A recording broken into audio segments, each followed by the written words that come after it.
I was following a high-fat diet at the time, barely eating any carbs because I wanted to stay lean. I felt terrible. It would get to about 7 p.m. in the evening, I'd just be falling asleep.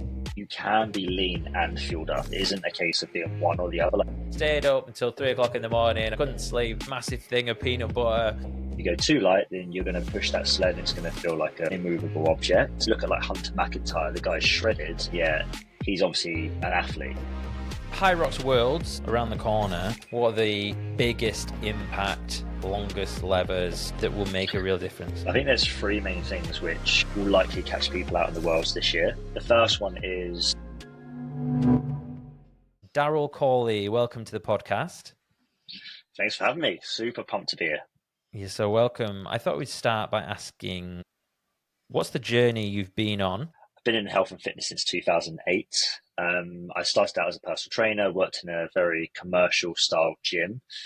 And I was someone who always was really interested in health, in nutrition, I kind of consider myself as someone who's relatively well read. I was training a lot myself, probably training 13 hours a week across 6 days, 1 day rest, following a pretty rigid nutrition regimen, I guess you could call it. And then it was roughly around 2019 where purely through boredom, I did a nutrition diploma, and everything that I believed to be true was completely false. So I was following a high-fat diet at the time because I believed that was the best fuel source for the type of training I was doing, which was CrossFit. I was barely eating any carbs because I wanted to stay lean. I felt terrible. It'd always get to Thursday, Friday, and I'd get to about 7 p.m. in the evening, and I'd just be falling asleep. Couldn't stay awake past about 7, 8 p.m. But I just felt like that was natural because I was getting up at 5. And I was just completely lost. At this point, I'd been in the fitness and health industry coaching people as a personal trainer for 11-ish years, and had no idea how to even fuel my own training and actually what to eat. So at that point, I pretty much signed up for a master's degree on the spot, and I've been working in the space ever since. So it was quite a bit of an eye-opener for me in terms of, if I don't know how to fuel myself and what to eat and stuff like that, then I'm sure there's other people who are in a similar position to me. And I was just completely overtrained, underfueled, felt terrible. But it was a kind of a case of you don't know what you don't know. And I had no idea that I was in that spot until I started eating more carbohydrates, eating a better nutrition diet, and I actually looked leaner, I felt better, and I performed so much better as well. It was crazy.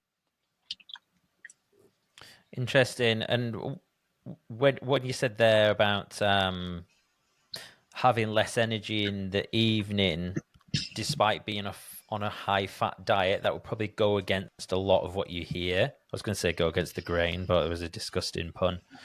But what kind of got you to that point? Was it like a quick fix, or was... Because presumably you didn't just stop eating lots of fat and just like start smashing in a load of rice and sweet potatoes. What did that look like, and how did you implement it and see that change in your energy levels? I actually did go from one side to the other, which I wouldn't recommend, but obviously I just didn't have a clue how to do it. So I literally, the next day, I went from literally having about 50 grams of carbs a day. My diet was pretty much just fruit, veg, like limited fruit, but lots of veg and basically meat all day, every day. I'd basically have just oats in the morning, but nothing else. So I did literally go from one side to the other, where I started having more rice, couscous, quinoa, pasta and stuff like that. I personally don't think it was the best route to do it, just because you should slowly start to make those changes. But again, I was completely ignorant. If I was to go back and do it again, I would basically change it so I would make changes by like 10 to 20% at a time, and maybe make those changes like every 4 to 7 days, just so your body can start to acclimatize. Because if you go from having 50 grams of carbohydrates to say 300, you're going to feel heavy, lethargic, probably full a lot of the time, bloated and stuff like that. And whilst I didn't experience that, because I didn't go to that extreme, but I definitely did probably, feel a little bit heavy at certain points and stuff like that. But yeah, if I was to kind of do it again, I would have probably increased by like say 10, 20% over the course of a certain amount of time, and then made further changes till I eventually got there, because that's probably it allows your body to acclimatize to those changes better than going, right, I'm no longer having this, I'm going to go straight into that. And it very rarely is efficient to do it that way. Yeah. We're human though, aren't we? So how do you deal with that side of things where you're not dealing with spreadsheets, you're not dealing with machines, you're dealing with human beings who, and food is quite an emotional thing, isn't it? It's not just a thing that you can just plug in and out and just say, okay, I'm going to do this, this, and that. What do you think about that side of the work you do, and what have you seen work? Yeah, absolutely. I completely agree. Foods is one of the main things in a lot of people's lives, right? If you think about it, if we get a new job and we're celebrating, we'll generally go out for a meal to celebrate. If we're sad and stressed, we typically might comfort eat. With food is a massive thing in a lot of people's lives. So you do have to look at the psychology side of it in terms of okay, well, what are your typical habits when you're stressed, when you're happy, and stuff like that. So the way I typically will approach nutrition is firstly understand what the current habits are. So what are you typically eating on a day-to-day basis? What are your comfort foods? What are your kind of what you consider as the foods that you tend to crave and stuff like that. And then it's about understanding your day-to-day lifestyle and then making positive changes, which are super simple to make. And it could be little things like, say, example, someone loves having chocolate every evening after dinner. Generally, there tends to be a reason for that, which typically is that you're lacking in nutrients earlier on the day. So we'll start to then bring in certain nutrients, so potentially you don't have those cravings. If you still do, then rather than taking something away, where you start to create this elephant in the room, and then basically, typically that will then lead to binge eating. Because if you completely eliminate something, there comes a time they're like, oh, do you know what? Sod it, I'm just going to have it. And then rather than having a few squares, they end up having like 4 bars. You treat it as like almost like a tree. And that way it helps to implement good positive changes and habits, but you also get away from this mindset of chocolate is the devil, and you then implement something which is chocolate is the reward. So a lot of the time I'll sit down with my clients and I'll say, right, if you're craving chocolate, why don't we have every Saturday night when you're with your family, watching a film, watching Strictly Come Dancing, have a chocolate bar. But throughout the week, we don't have chocolate because ultimately we're looking towards Saturday as like, that's my treat. If I'm good up until then, I can have it then. Over the course of the week, they're having less, but they never feel like they're missing out at the same time. Do you think they're able to just have that one chocolate bar? Like, if the people you work with, those people that crave the chocolate,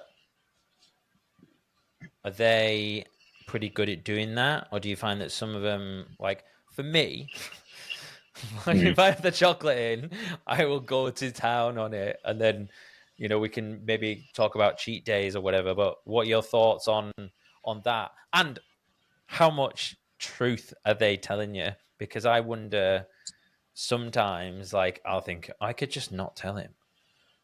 And I wonder like who, but I will always, like, I've always been really good at that. I'd rather just tell my coach, both my S&C coach or whatever. But I often wonder, like, do you ever feel like some people are like holding something back from you?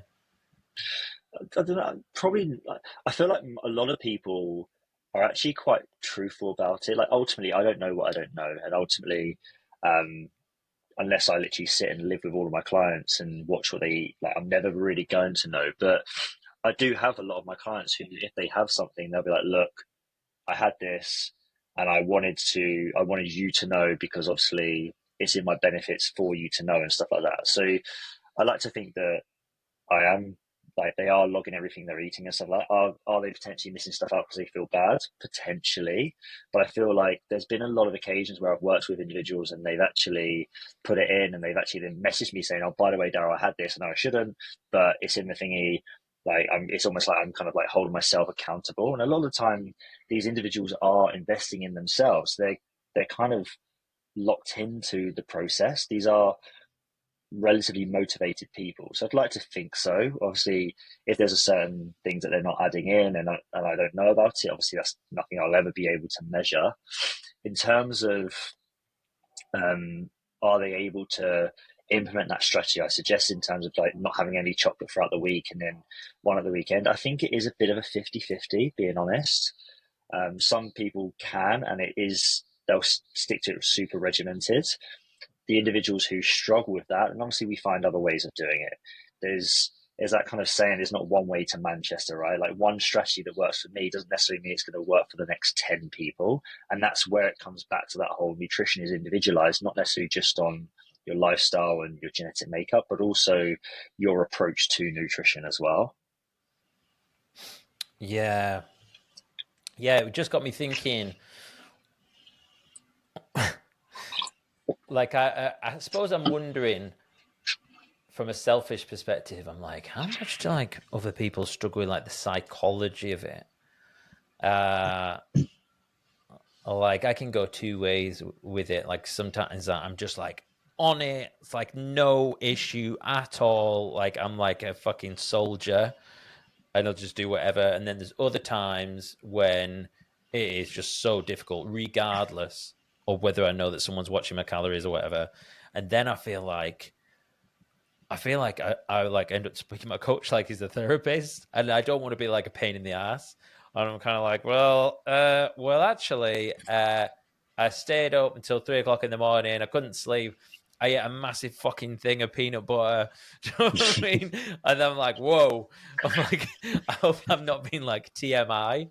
But in fairness, like with him, he was like, thank you so much for being like honest. And I suppose what I'm wondering is like, how common is that? Or am I just a freak? No, you're definitely not a freak. We're all like, ultimately, we're human, right? And within that does come days where some days were great, some days life gets in the way. And ultimately, if it was that easy, we'd all be walking around looking lean, tanned, really muscular, and we would all be hitting sub 50 HYROX times and stuff like that, right? It's nailing your nutrition, your sleep, your training isn't that easy, which is why we're always striving to get to certain places.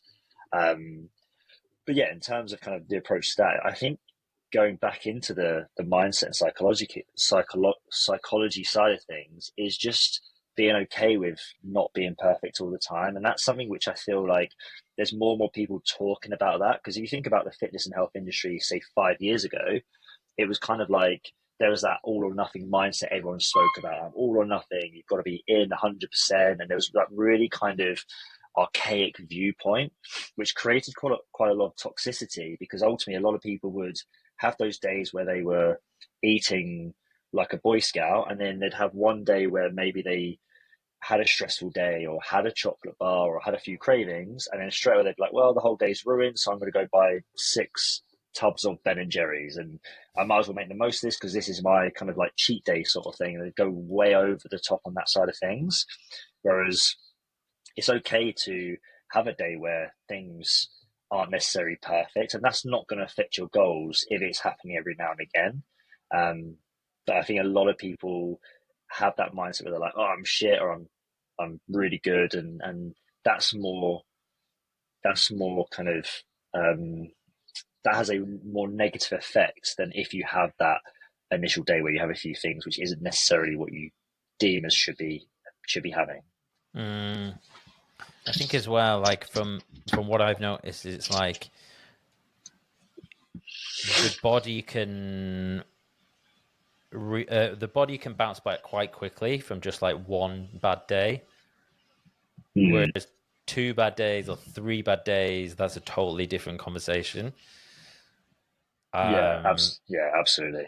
What do you think about cheat days? Because there's an argument I've heard somewhere that the idea behind the cheat day is like keeping your metabolism high. Is there any science to that?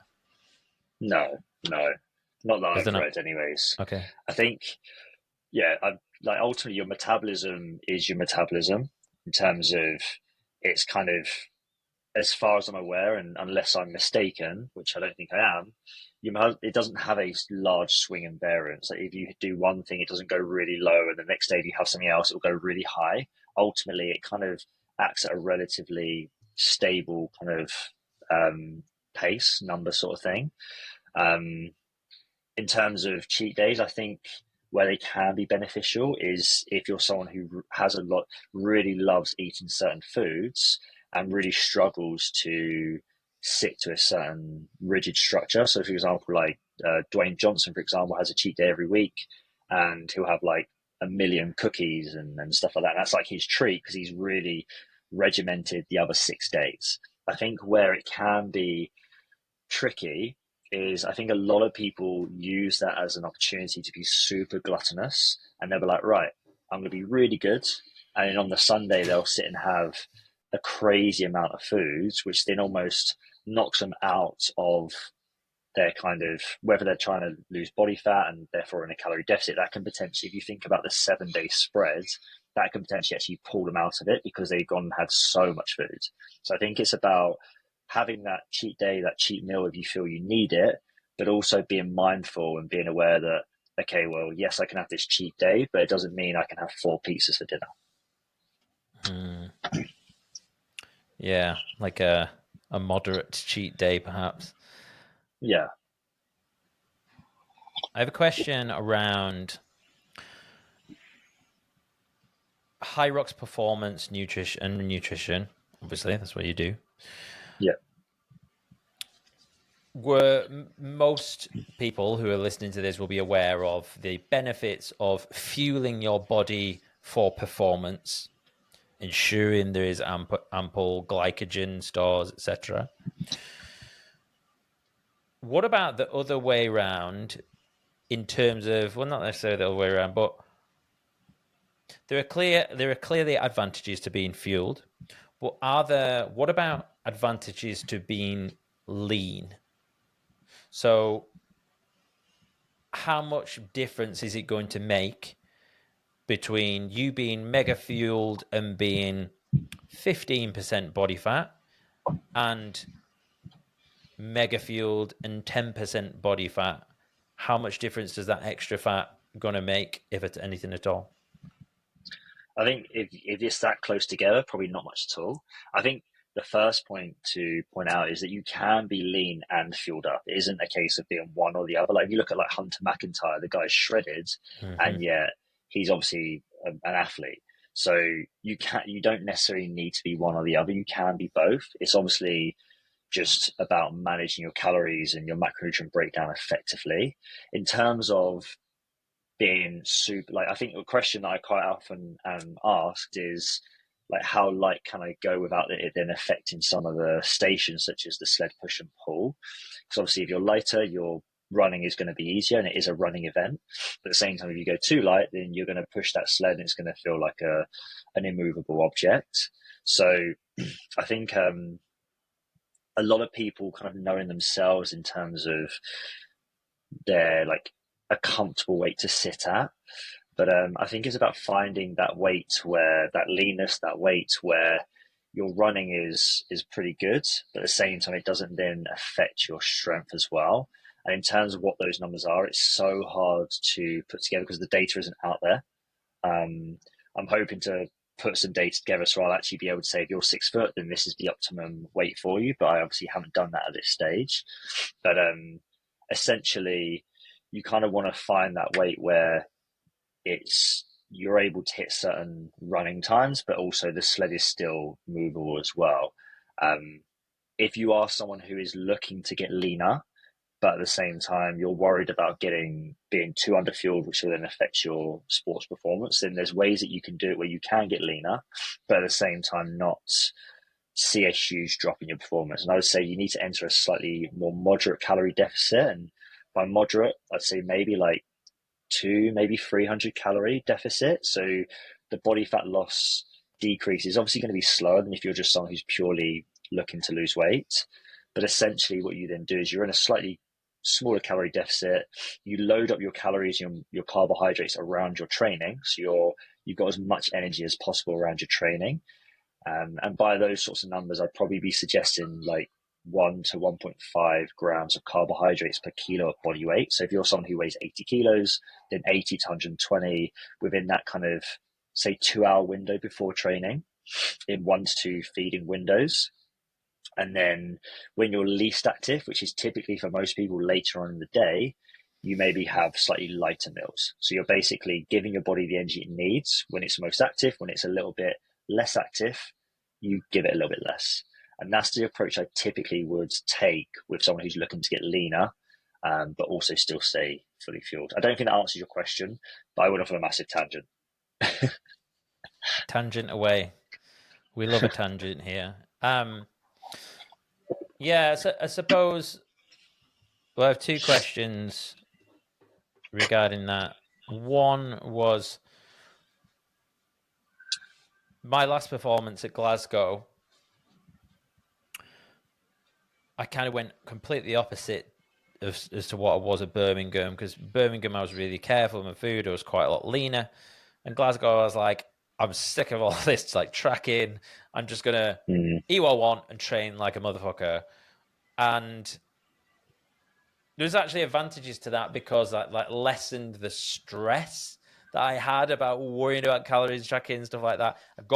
Allowed me to get kind of out of my head a little bit more. The downside of that from a like I performed the best I ever have, like knocked fucking loads off my time, did a 105.50 and was delighted. That's solid. Delighted, yeah, solid, man. Felt great, felt strong, felt fast, perfect weight. I felt like it. However, when we had the top push photos at the end, I'm like, bit of a dad bod. So I'm like, I suppose, but when you see people at HYROX Worlds, most people are in like single digit body fat. That they're not. I wouldn't think.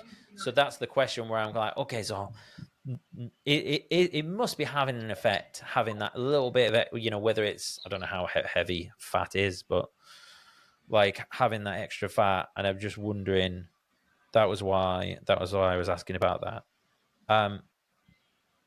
So it's kind of a question, kind of not. Secondly, what about an actual strategy in terms of, did they call it carb cycling?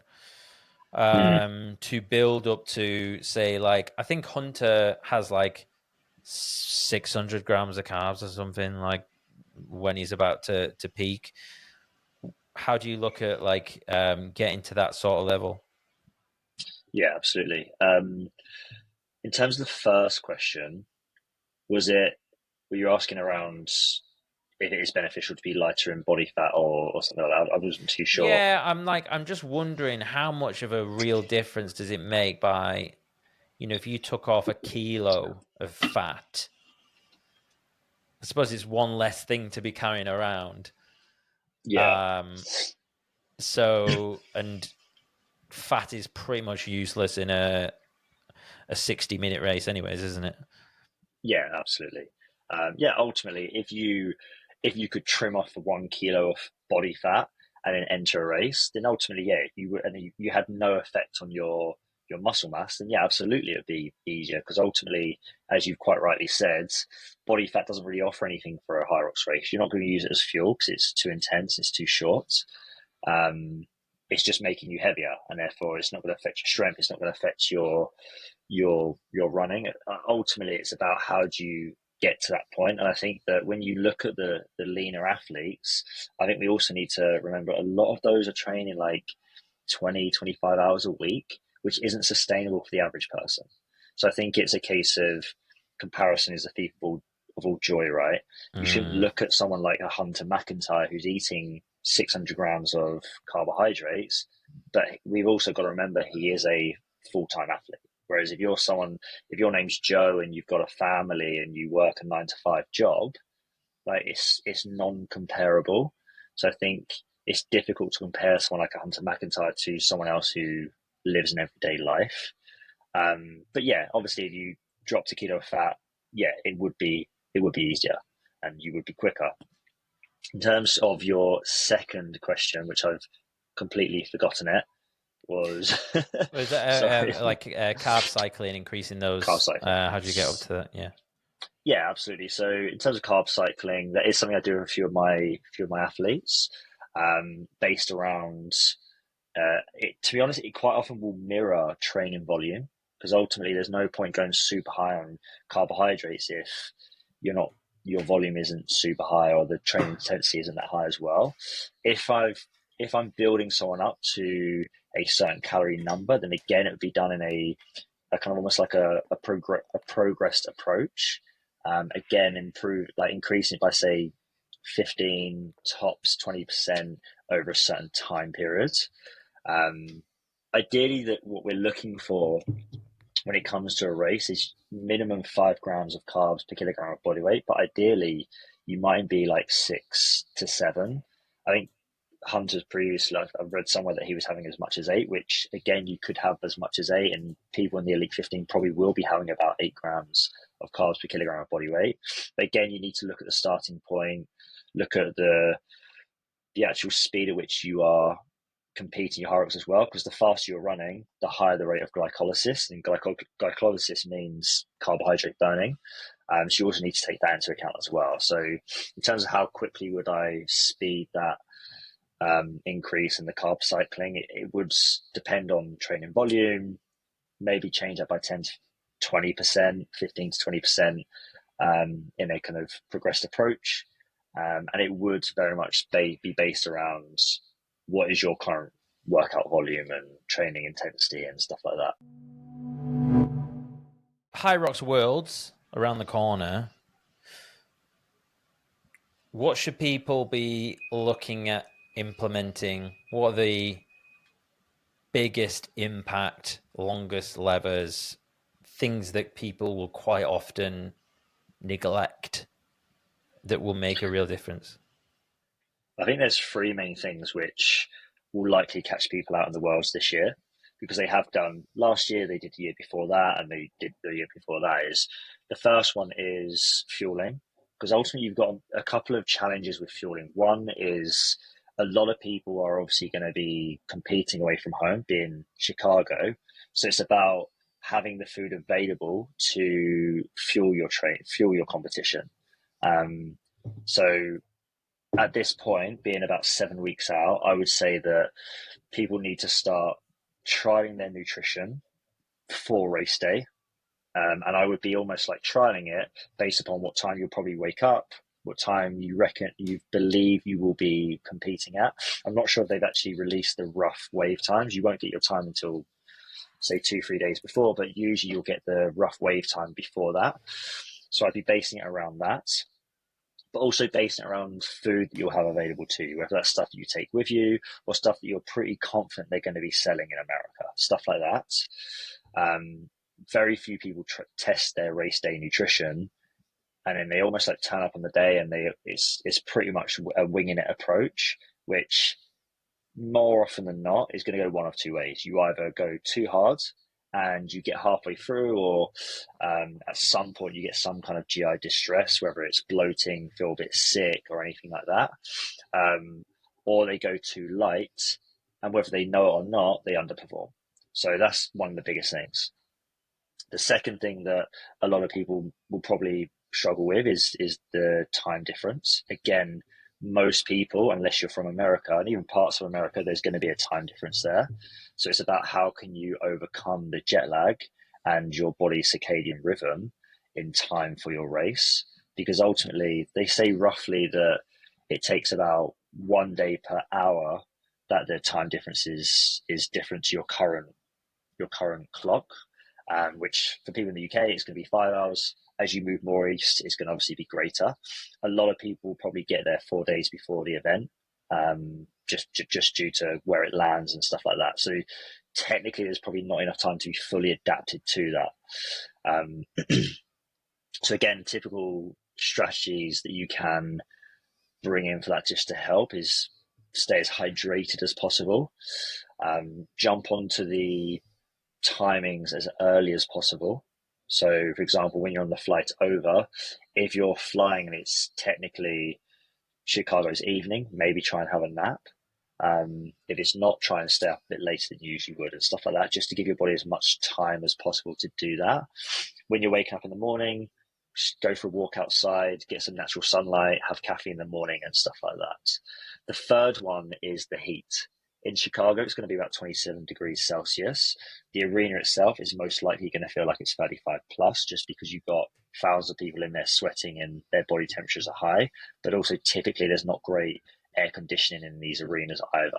And that's something which caught a lot of people out in Nice last year, was the fact that people went in, it was roasting, the energy dropped straight through the floor, people weren't hydrating properly. So people need to start thinking about, okay, well, how am I going to overcome that kind of difference in temperature? Am I going to implement some heat acclimation strategies before the event? Am I going to overhydrate before the event just to try and keep my hydration level stable? How am I going to try and cool my body down during the runs and stuff like that as well? I'm so excited to tell you about my first ever sponsor. Bear Bar make the highest quality shower soaps. Those of you close to me will know I'm always recommending and gifting them to people. I've actually brought some upstairs from my bathroom to show you. This one is Nebula Nightshade Fresh Cut Pine. This is one of the first ones that they made. It's got like this oaty kind of texture thing. I once described it to Christian, the founder, as like a cheese grater for my feet in a good way. Favorites are Woodsman, Molten Lather, is actually a shampoo bar, and Citrus Burst, which I've used all of that, so I don't have it. Do you remember those like packs you used to get with Pokemon cards? They're kind of like that. They stack it in your bathroom really nicely. You'll definitely dig it. Once you try these, you will never want to go back to £1.99 squeezy plastic, horrible fairy liquid style soaps. Trust me, it's an absolute game changer. I don't even bother with moisturizer because I've got this fantastic quality soap and a good diet, of course. There's no plastic. It's made in the UK. Honestly, it's just a 5-star product all around. If you'd like to try Bear Bar, you can get 15% off your first order by going to bit.ly/bearjace. That's BAREJASE to get 15% off. We've got a race coming up. Could be world champs. It doesn't really matter, but you've got a big race coming up. You're nailing your calories. You know all your numbers. Let's say your base rate based on a normal week is like 2,000 calories and 400 grams of carbs, quite high, but let's say that just because they're nice, easy numbers. The days before, like 48 hours, 36 hours, whatever you want to say, or 7 days before, whatever you want to tell us on that one, what should that look like? What meals should we be hitting? What numbers should we be hitting as we build up? And let's say we're racing at 12 noon on a Saturday. What are those? How's that look?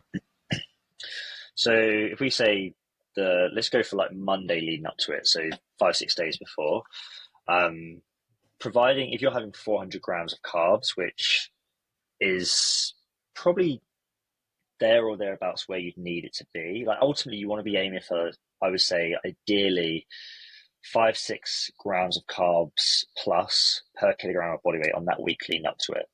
Ideally, you've been at that number prior to that week, prior to race week already, so you don't actually necessarily need to change your carbs too much. You may increase it by say 10 to 20%, but ideally you're at that carbohydrate number before race week anyways. And sorry, just to really quickly interrupt, and let's say that 2,000 calories, 400 grams of carbs, that's like a training week level that you're on. How does then that change? Because we're going to be tapering a little bit as well. So sorry to interrupt. I just wanted to, let's set that in stone, and then how does that change? Yeah, sure. So in terms of, does it change? Yes, obviously, if you're tapering, technically your physical activity level known as PAL is going to be lower, because obviously you might have gone from a really high one to stable or relatively low. Dependent on where that calorie number is, I might reduce it a little bit. I might actually keep it the same just to keep your energy levels nice and high. It does kind of depend on the individual in terms of would I drop calories and what their goals are. In terms of carbohydrates, as long as they're hitting the kind of 5-6 grams plus, I probably wouldn't change that. If they're not hitting that, then I might increase it by say 10 to 20% on the week leading up to it. If you go any higher than that, then they might start to hold water retention, feel heavy lethargic, lower energy levels, and you're kind of defeating what you're trying to achieve.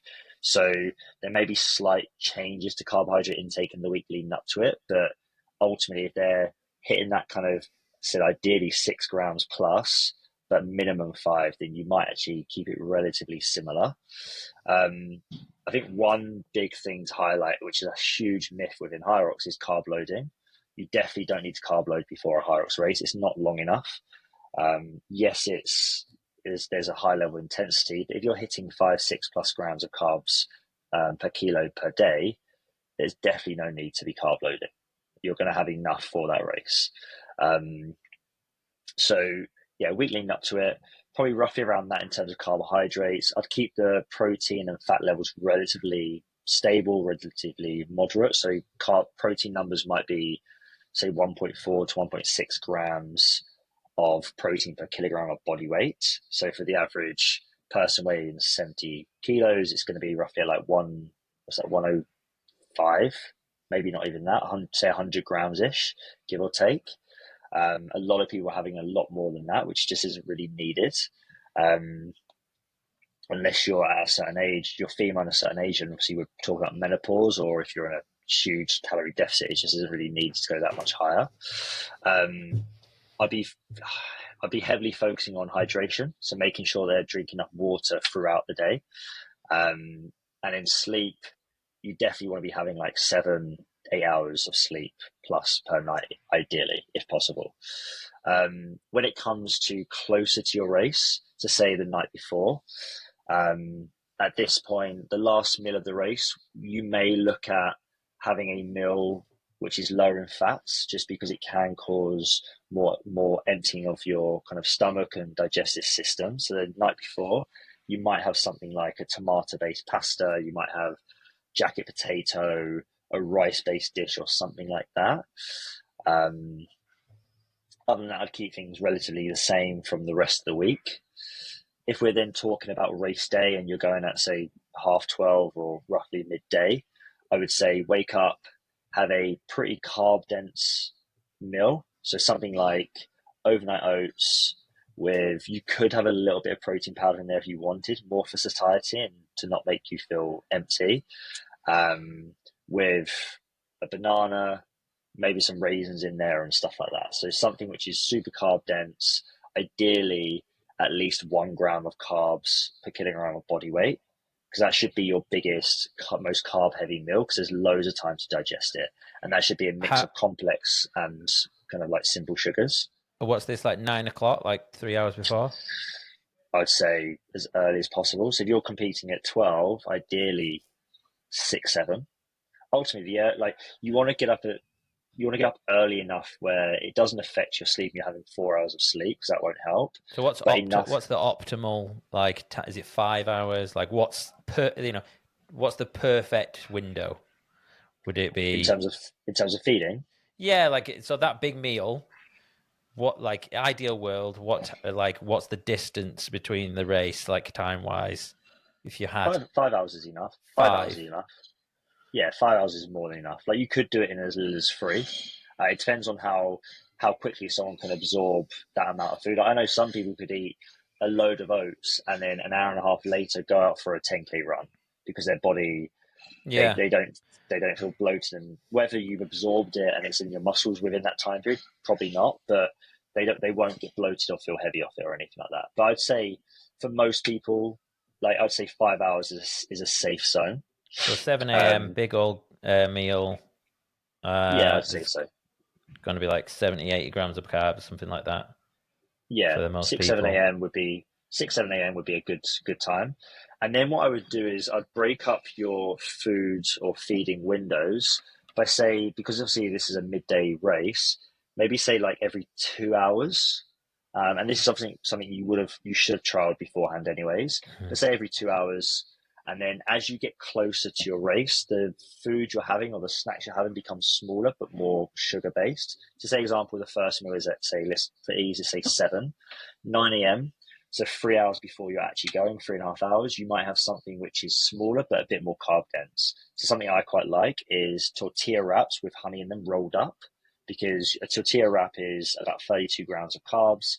1 tablespoon of honey is about 12.5. So within one tortilla wrap, which is obviously tiny, and won't feel heavy in your stomach, you're getting about 50 grams of carbs. You have 1 to 2 of those, you're getting a load of carbs, which isn't going to sit in your stomach, but will absorb and be delivered to your muscles pretty quickly, 3 hours before you're actually racing, 3.5 hours. Then I would probably say that's 9 a.m. Maybe at 10:30, 11. So say 1.5 to 2 hours before, you're going to have something super carb dense. So this could be something like 2 squares bars and a banana. So these are obviously very small in terms of volume when you look into the earlier meals, but they're pretty much just simple sugar based and will be absorbed pretty quickly. And then 45 to 60 minutes before. So now we're looking at, say, if it's 12, it's 11:15. If it's 12:30, it's 11:30, 11:45.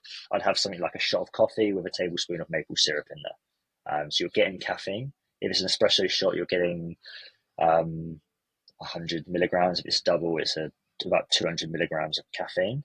And then a tablespoon of maple syrup is roughly, I think it's something like 15 to 16 grams of sugar. Again, is going to be absorbed super quickly. So something like that would be a fair kind of go-to sort of strategy for most people. You might change things out depending on your absorption rates and stuff, but something like that would probably work for most people. Thank you. That like 10:30, 11 a.m. meal. So what's that, about 30 grams, something like that, 20 to 30? If you're having, so the squares bars and bananas and stuff. Yeah. It's probably heavier than that. So squares bar is 24 grams each. So that's 48. A banana is also roughly similar 20. to the early meal, but just a different, just a more refined sauce. Exactly, yeah. Okay. And for some people, having 2 squares bars and a banana might be too much. You might only have like 1 squares bar and a banana, or even just one. Yourself, so. Yeah, hopefully not. I still love bananas. I still love them, but I was like, classic race day banana. Like that's what you do, isn't it? Like, and I actually stopped having as many because I realized I was going to the toilet a lot. I took out the bananas and then I just like focused on getting that potassium in other ways. But I guess it's all individual, right? If you can handle that. Yeah. But yeah, I remember I was in random. I was in Vietnam once, and I remember I used to love like a coffee and a banana in the morning. And then I remember this guy going to me. He's like, "You go bang bang." And he's like, I was like, what do you mean bang bang? He's like, and he was basically saying, you're going to be like shitting in a minute because you have a banana and a coffee. And I was like, you know what? He's totally right. Did you go bang bang? I always went bang bang. I was like, well, I always go bang bang in the morning. But I was like, oh yeah, because it's all that fiber. And obviously there's fiber in coffee as well. All right, cool. So we're looking at there. So there's roughly 180. So we're looking at nearly like 200 grams of carbs in that race day morning. Is that correct? Well, if we're saying the 2 squares bars and a banana, that together is, as I said, 48 plus 23, so that's 68, 71. Oh, it's a little bit more. Yeah, so it's probably about 71, give or take. If we're saying 2 tortilla wraps and 1 tablespoon of honey in each, say the tortilla wrap, as I said, is about 32, again, give or take, but 64 plus about 12 and a half for a tablespoon of honey. So that's basically like, let's just say 25 for ease. So 64 plus 25, so that's 89, so say 90. So 90 plus 71 is 161. And then obviously, yeah, with your overnight oats and stuff like that, if you're looking at 1 to 1.5 grams of carbs per kilogram of body weight, yeah, you're probably looking at, say, that itself could be like, it could be upwards of 250 to 300. So it is quite carb dense. And don't get me wrong, for some people that might be way too much. I know some people who will race at midday and they'll have 1 banana. So I'm definitely not saying if you're going from 1 banana to go straight into this, because you will shit your pants. But like that would be something which would work for a lot of people if it's been built up in the right way and it's been tested, say 3, 4, 5 times beforehand. Have you watched The American Office? Yeah, I love that show. There's great content for like people in your industry where they do like the fun run. and Michael's there beforehand, and he's got like this fucking massive thing of pasta, and then he's like sick. And it's just brilliant because it like totally sums up how most people approach like the first marathon or the first half marathon or the first HYROX. Absolutely. Gels, honey gels, intra. I think so. It depends on your race time. Technically, like, you should be able to fuel up where you don't need it. Like, gels are generally needed for any endurance-based event, which is say 75 minutes or longer, 90 minutes or longer. So I think there's two things you need to think about. Firstly is how long are you expecting to do it in? Because some people will do it in an hour and a half, and if you are doing an hour and a half, then potentially a gel could be used. The other thing to potentially take into account is your race time, because ultimately, obviously, I've just kind of described a race plan for someone who's going at midday. There are races at, say, 8, 9 a.m. And are you going to be able to eat, say, 3 to 4 plus grams of carbs per kilogram of body weight if you're racing at 9 a.m.? The reality is probably not. You'll have to get up at 3 a.m. in the morning, which you're not going to do, because then you'll just be so tired it won't matter.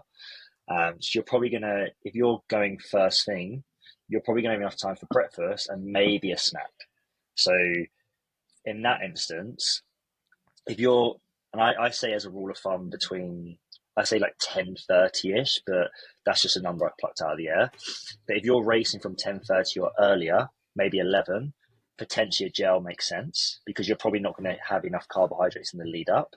If you're racing from, say, midday onwards, then you probably should have enough time to fuel up where you don't need a gel. The only caveat to that, as I've already said, is if you're racing and you're going to be finishing it at, say, 1 hour 20 or longer, then potentially you could have a gel roughly around halfway through, which is for most people is like the rower. Yeah, it's my last race, because I was doing because I was on the Thursday, and the HYROX are terrible often at releasing wave times. Yeah, and I didn't get my wave time until it was like 30 hours before I was racing. Oh, God.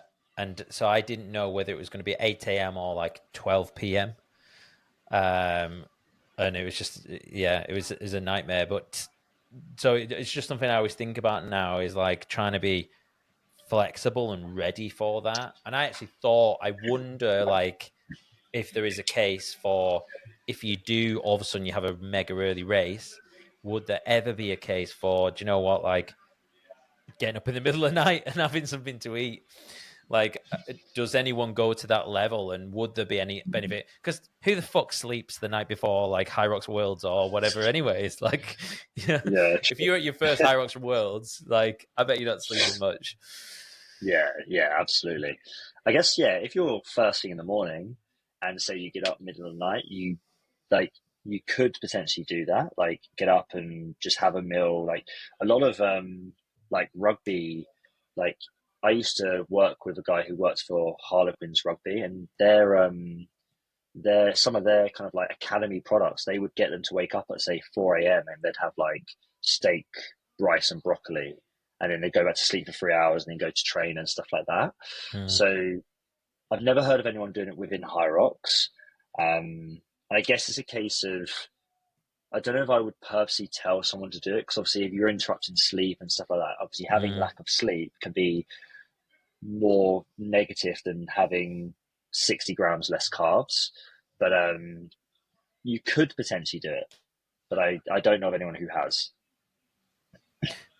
Yeah, watch this space. I might be doing it.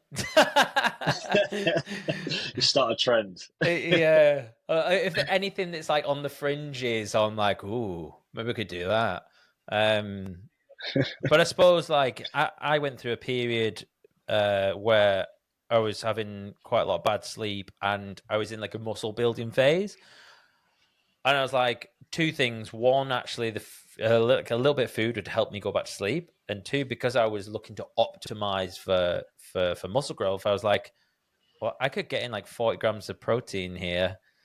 Like I could have like, when I get up in the middle of the night. And I think that's a little bit of an old school thing that like bodybuilders and stuff used to do to try and get in more. But like long-term health, long-term health is not the best approach at all. I think there's some science around like eating after dark, like not being very good for you. Yeah, it just kind of disrupts your circadian rhythm, and also when it comes to like cortisol, like spiking insulin, melatonin release and stuff like that, a lot of your melatonin is released in your gut, whereas if your gut is busy digesting food and stuff like that, then you have a lesser release of melatonin, which will then affect your, not necessarily your sleep quality, because melatonin is more about getting you to sleep. But then if your body is then digesting whilst you're asleep, then potentially you might find that it's harder to get into your like deep sleep cycles, REM and stuff like that, which is obviously your primarily your restorative sleep cycles. What about supplementations? Would you recommend everyone take a multivitamin? In terms of multivitamins, I'm kind of a little bit of a not necessarily anti multivitamin, but I don't necessarily recommend them just because I've read so much contradictory stuff that says that you get some multivitamins which they don't absorb as well as you think they do, but also I also find that sometimes people use it as a bit of a get out, in a sense that they're like, well, Joe, I don't need to have 5 quarters of fruit and vegetables because I'm having my multivitamin. And it's like, well, even if you are absorbing all the vitamins within this multivitamin, which I highly doubt, you're always going to utilize and get more from food in its most organic sense. Supplements are what they say in the tin. They're a supplement to good nutrition and good healthy lifestyle habits. Whereas I feel like sometimes people use it as like well, I'm going to have this greens powder because I don't like fruit and vegetables, so I'm just not going to have them because this greens powder is doing what I need, and it isn't the case.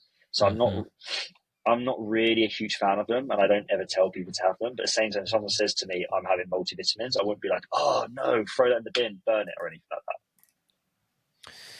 Yeah, and I can definitely attest to having done both of those kind of examples whereby I've taken it as like a hedge because I'm kind of, oh, maybe not, like I should maybe take that.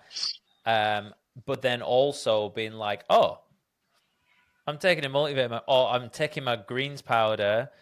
I can skip the broccoli tonight because, so that definitely, I think you got to be careful with that. But like, yeah, at the moment, personally, I do both. I'm not an AG1 guy, but like I just have like a, what do they call it? The, what's it called? The main ingredient in like the greens powder. It's spirulina. Yeah, I have that in like my protein shake, and just kind of like, but I don't see it as a reason to get out of having other forms of fiber and stuff.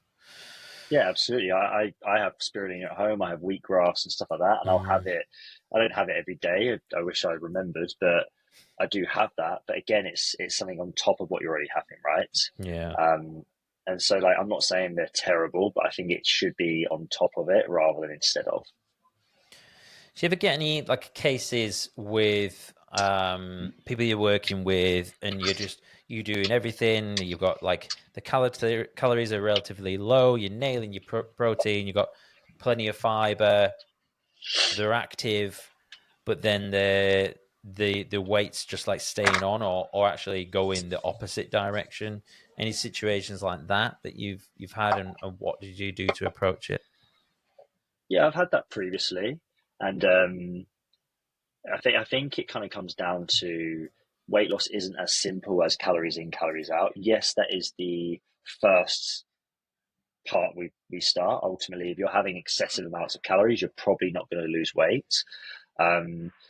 So I have had it previously, and I think it's a case of looking at, okay, well, the quality of the foods that individual's having, but then also you need to start looking at their lifestyle and their healthy habits and stuff like that. And that was the next approach I took. So firstly, I made sure that the food they were having was good. They were getting the nutrients they needed. The calorie numbers and that macronutrient breakdown was where we wanted.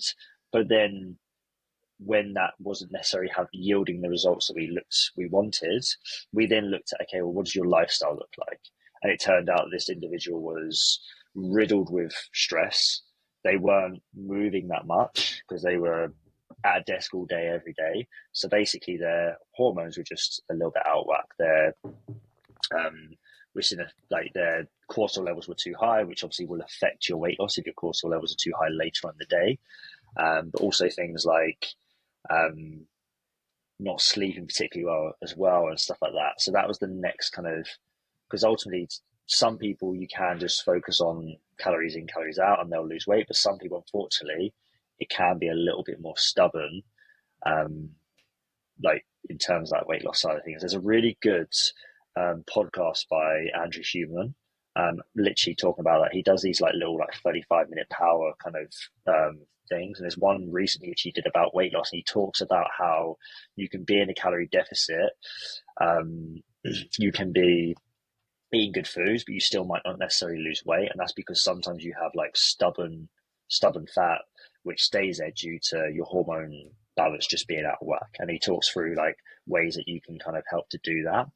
And the main area he talks about is like cold therapy, like shivering and stuff like that, which is, it's a really good podcast for anyone who's interested in that kind of thing.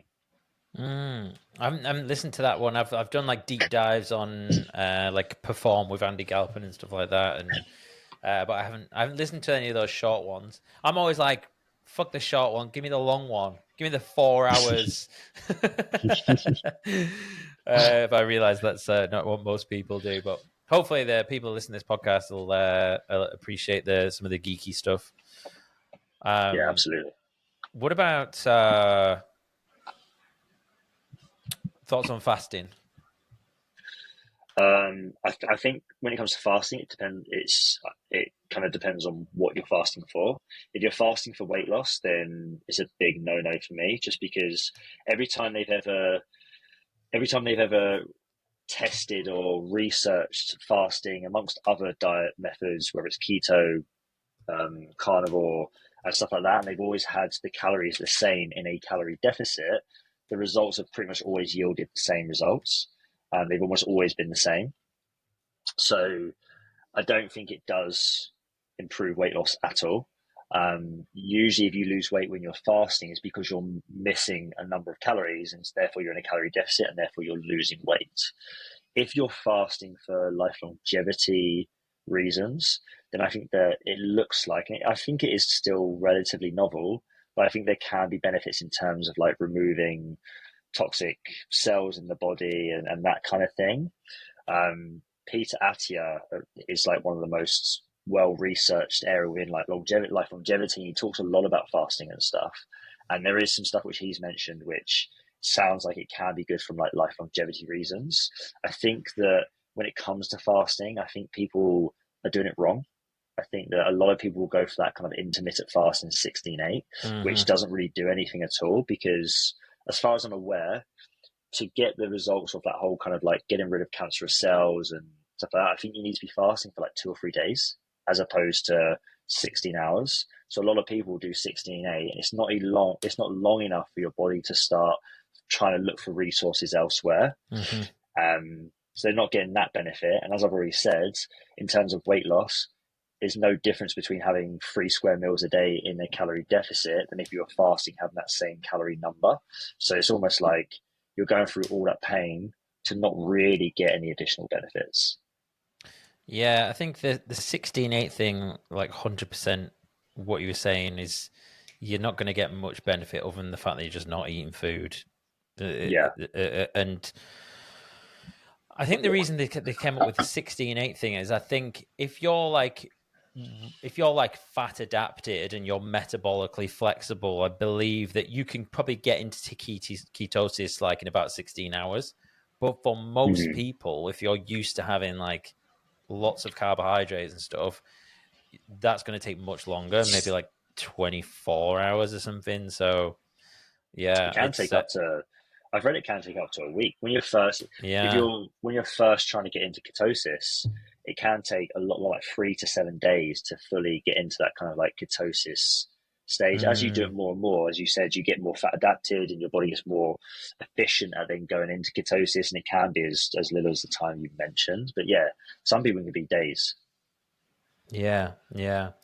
I definitely I mean, most people like within this space aren't big on fasting. Like HYROX and performance nutrition, fasting is not the thing to be doing. I definitely No. sometimes miss doing it more, just for those like autophagus reasons and stuff like that. But maybe that's something people can experiment with in off season. But Yeah, absolutely. definitely not, definitely not during season. No way. All right, man. I'm going to start to wrap things up shortly. I have a little section where I ask the most overrated and most underrated food, exercise, supplement, and habit. And obviously, your main area is food, but I do know you do your own HYROX endeavors as well. So I'm sure you can answer all four on those. So let's start with, what's the most overrated food? Cocoa Pops. I hate Cocoa Pops. Everyone's talking about Cocoa Pops at the moment as well. It's rubbish. Like everybody's having it as like their morning breakfast to get loads of like sugar and stuff like that into their before training and stuff. And yes, obviously Cocoa Pops is basically sugar, but it's straight in, it's straight out. I absolutely hate Cocoa Pops. I want to burn the place down. I must admit, when you said it then, I was like, little like dopamine receptor went, ooh, sounds good. I haven't had them in years. Okay. Underrated food. Underrated food, I would say, is crumpets. I love crumpets. Like the little bready things. They're so small. They're 20 grams per crumpet. If you put some honey on them, then all of a sudden you're getting like 32, 33 or whatever. Super light, sit in your stomach, super easy to eat, great pre-workout breakfast. We classified them as junk food, haven't they? Do you see that? Have they? I did not know that. Yeah, I've seen that somewhere. And I was I've never been a big fan, actually. Kind of like, Yeah. I would eat them, but I've never like, oh God, they're amazing or whatever. When I send to a junk food, I'm like, huh. Yeah, it surprises me. I need to look into that. Yeah. Okay, overrated exercise. Overrated exercise. Overrated exercise is, I'm going to say, most overrated exercise, bench press. Bench press. I have no real reason why. For HYROX, yeah, I just said it. I'll be honest. Stand by it. Own it. Yeah. Underrated exercise. Calf raises. Calf raises. Calf raises. Nice. The reason why I say that is because, one, obviously, who doesn't want to walk on a beach with nice toned calves? But also, if you're someone who's doing HYROX and you're doing a lot of running, you need to be having a lot of stability around your ankles and your knees.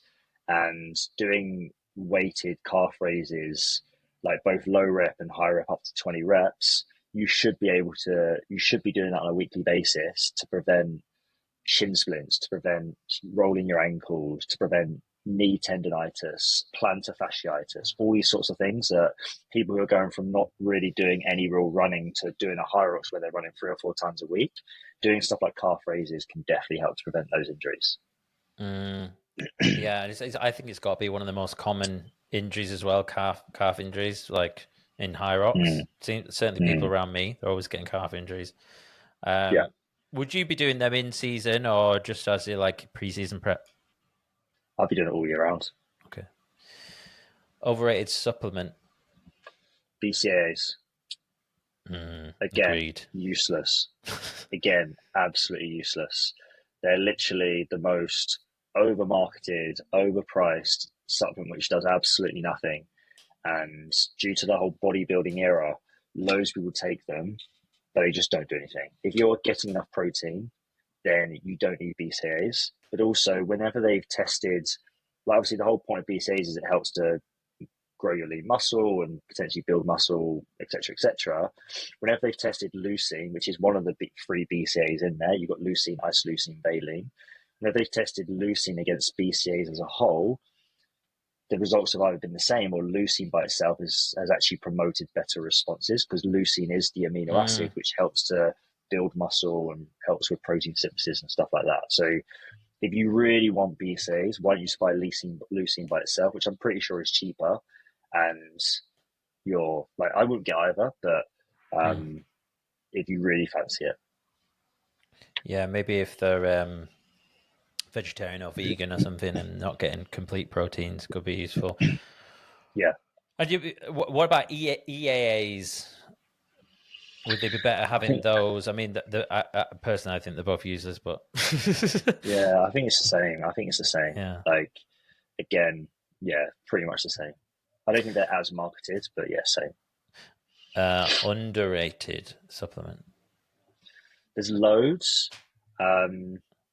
I want to say maybe like beetroot shots. I think beetroot shots are great in terms of just like aerobic performance and actually kind of like transporting oxygen around the body to the working muscles, just because it's the nitric oxide within the body. So you're doing HYROX, creatine is obviously worth taking, but I think like at this point now we know that, so it's not underrated. I think my next go-to as a sports supplement would probably be beetroot juice, and it's really hard to get beetroot shot, because it's really hard to get that amount just through beetroots alone. You need like something like 400 grams, which is who's eating half a kilo of beetroots a day, right? Yeah, I did the maths on this once actually, and because I was trying to get it all through Whole Foods. Same. Yeah. Not possible. And it's a lot of beetroot. So yeah, I think my next race, I'll be looking at the shots. Overrated habit. Most overrated habit, I'm gonna say ice baths. Controversial, I know. I'm definitely not saying that ice baths are useless. I actually think they're really good. The reason why I'm saying they're overrated is because people will they'll take ice baths and stuff, and then they won't have 5 portions of fruit and vegetables. So it's not. It's more of a case that it's like overrated because people are reaching for the sexy stuff before they're doing the basics right. Yeah. Ice baths. Just to be clear, I am a pro ice bath person, but that's the reason why. Yeah, and I think it's one of those where there's not necessarily any science to say that it's going to make you live longer, but this is my opinion on it. But if that makes you feel better and show up at work better or whatever, then crack on. Yeah. Underrated habit. Going to bed early. Sleeping 7-8 hours. People just don't do it. Yeah, ain't sexy, is it? It's not sexy. I mean, it could be, but I suppose yeah, but then you can't sleep while you're having sex, so all right, fantastic. Daryl, thank you for this. It's been cool. Appreciate your time. Thanks for having me. There's so many topics that we could have gone into. So, but I think we covered quite a lot there, and hopefully people can utilize it in their training, their racing. So, appreciate you doing that for us. No worries. Thanks for having me. You're so welcome. Where should people go if they want to find out more about you? Jump on my Instagram being _nutrition guide Daryl. I put out loads of content around HYROX, healthy nutrition, habits, stuff that isn't HYROX related as well, if you're someone who just wants to improve your day-to-day nutrition. On that, my website is linked to it as well, which has a little bit more around my background and stuff like that as well. Awesome. Thank you so much. And have a great day. And I will speak to you soon. Absolutely. Thanks a lot. Hey guys, it's me. Just a quick one before you get going. Thank you so much for making it all the way to the end. I really appreciate it. Don't forget to check out the show notes for links to my guest and that 15% off you can get from Bear Bar. Go to bit.ly/BearJace for 15% off your first order. Thanks for watching, and I'll look forward to seeing you in the next one.